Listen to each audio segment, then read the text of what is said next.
আজকে টিকিট দিয়েছে কত? না কত?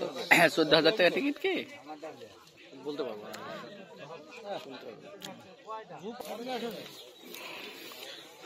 চাঁদপুর বাজারে মাছ শিকার হচ্ছে।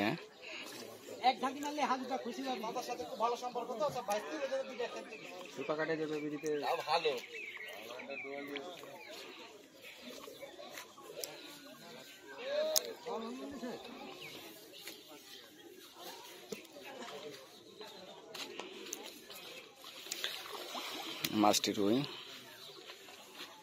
অনেকক্ষণ হলে চেষ্টা করছে মাছটি তোলার জন্য। হাজির সাহেব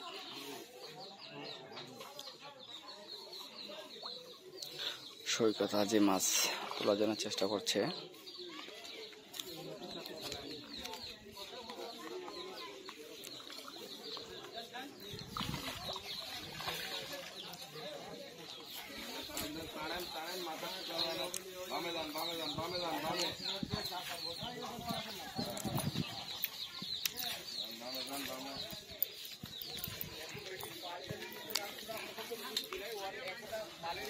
হাজি সাহেব